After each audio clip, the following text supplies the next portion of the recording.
मृत्यु जीवन के बाद में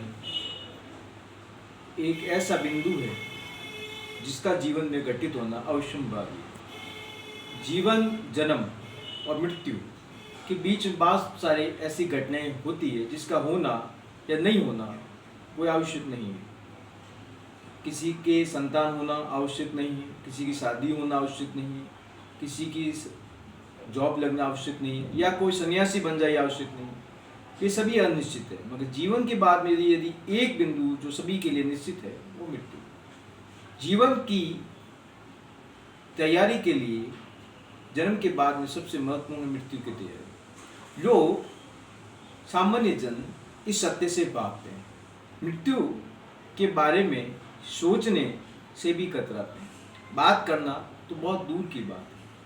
आप में से अपने आप से आप प्रश्न कीजिए, कब आपने ये सोचा कि आपकी मृत्यु घटित होगी?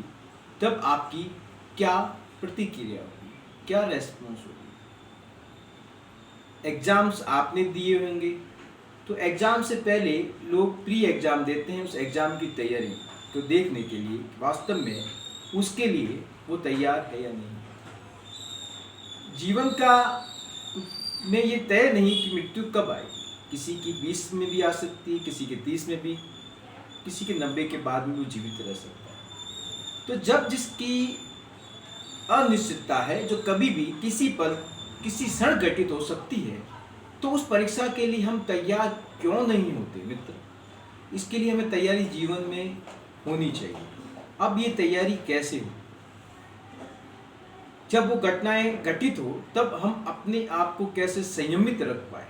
जब किसी के साथ एक घटना घटित होती है, चाहे रोग से हो चाहे किसी वजह से हो, तो व्यक्ति इतना हड़बड़ाहट हो जाता, इतना डर जाता है कि उसका मानसिक संतुलन, उसकी चेतना उसका साथ छोड़ दे। उसे लगता है कि सब कुछ छिन रहा है, सब कुछ लिया जा रहा है, न उसका कोई पत्नी है, न उसके का मित्र है, न उसका धन है, न उसका ज्ञान है। वो नितांत अकेला है। जो उसने एक एक पल कर करके जो इकट्ठा किया था, ज्ञान, संपदा, सुख, यहाँ तक कि शरीर जिसका उतना इतना पोषण किया था, वो भी अब उसका नहीं रहा।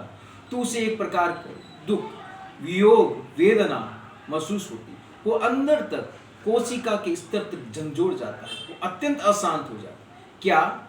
और वो अशांति उसके आने वाले समय के साथ चली जाती है। वो अंतिम क्षणों की अशांति, वो अंतिम क्षणों की वेदना, वो अंतिम क्षणों का दुख, वो अंतिम क्षणों का पश्चाताप वो अपने साथ ले जाता है। मगर क्या हर व्यक्ति यही कर रहा है?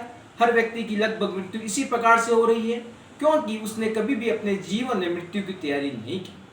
मृत्यु की तैयारी के भारत में भारतीय ऋषियों ने, साथ में तिब्बत के महान योगियों ने इसके बारे में गहन अनुसंधान किया, गहन विचार किया कि जीवन में मृत्यु की तैयारी भी सिखाई जानी चाहिए। मृत्यु कैसे आए, उस समय आपकी क्या प्रतिक्रिया है।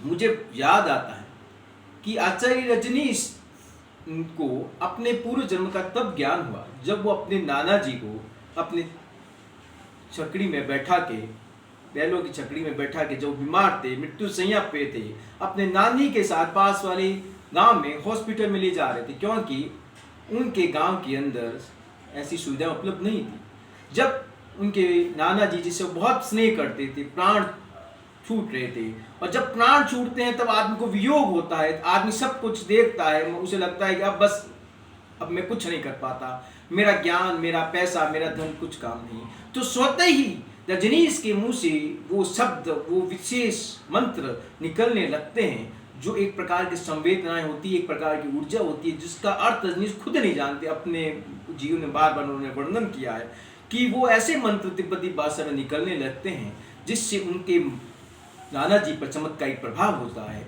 वो शांत होने लगते हैं, वो शांत होने लगते हैं और धीरे धीरे शांति में वो अपनी नई यात्रा पे चले जाते हैं। जब आगे उन्होंने इसको जाना तो पता लगा ये तिब्बत की वह रहस्यमय पद्धति है जो योगी जन आगे से आगे नई पीढ़ी को देते रहे, जिसे बारदो ठोडाल के नाम के से जाना जाता है, जिससे व्यक्ति मृत्यु के समय में चेतना को प्राप्त होता है, जागृति को प्राप्त होता है और सभी प्रकार की अशांति से दूर होता है।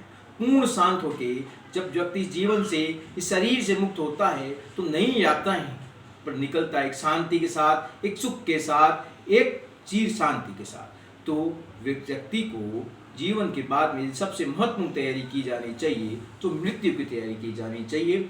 आप सभी का स्वागत है इस आध्यात्मिक मार्ग पे, इस आध्यात्मिक पथ पे। बहुत हो गया अशांति, अब शांति की तरफ चलें। सभी को मेरा नमन।